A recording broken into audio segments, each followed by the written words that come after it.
الَّذِينَ يَجْتَنِبُونَ كَبَائِرَ الْإِثْمِ وَالْفَوَاحِشِ.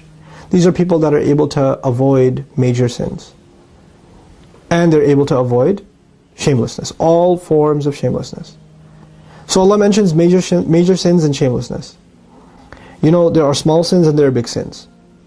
There are sins like, you know, rushing through the prayer, not doing the best wudu. There are sins like not lowering your eyes fast enough. There are sins like maybe making fun of someone, not realizing you crossed the line. That's a sin. It's not good. You know, there are sins like reciting the Quran but not reciting it properly. Small things. There are sins that you can not even realize you're doing. But then there are major sins. The consumption of haram, like you're drinking a beer. You know, the zina of the eyes. It's pretty major. Actual zina. Killing somebody, consuming riba, earning riba, you know, endorsing it, saying something that Allah has made haram, that it's no big deal, it's okay, it's halal, Allah will understand. Things like that. These are major sins. Allah says, you want to be people of the afterlife? Number one thing you give me is don't do major sins. Kaba'ir al-ithm. Stay away from the big stuff. You can refine yourself and work on the smaller things over time and become better and better and better as a Muslim. But the first order of priority is the major sins. If you're dating a girl, you're in major sin. If you're dating a guy, you're in major sin. You need to stop before you worry about anything else in Islam. If you're addicted to pornography, you're in it deep. This is a deep problem. It's a deep spiritual problem. You need to get away from it, because the zina of the eyes will lead to other kinds of zina. You need to stop.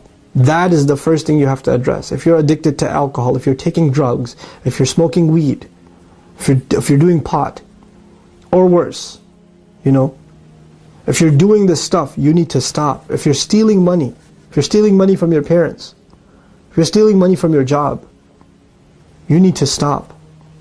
If you're investing in what you know are haram industries, and you're making money in a way that you know is not, you know, permissible by our deen, you know.